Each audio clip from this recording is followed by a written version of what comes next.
అందరికీ నమస్కారం.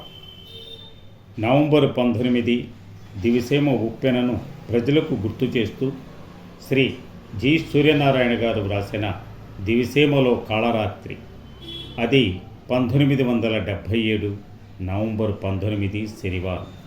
కని విని ఎరుగని ఘోరం. దివిసీమలో ప్రళయ కాళరాత్రి ప్రకృతి వికృత రూపం దాల్చింది.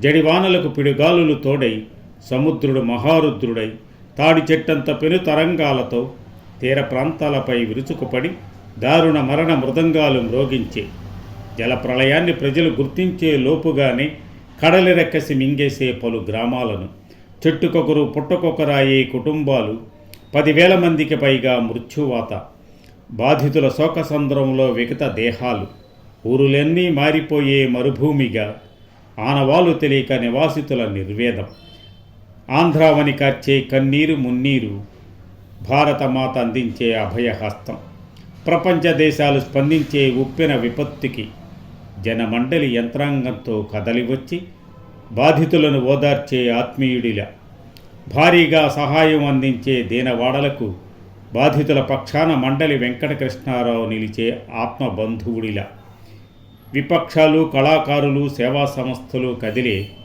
దీనసీమ అనతి కాలంలోనే మారిపోయే దివ్యసీమగా. కలం శ్రీ జి సూర్యనారాయణ గారు, గళం కేబీకే నాగేశ్వరరావు. ధన్యవాదాలు.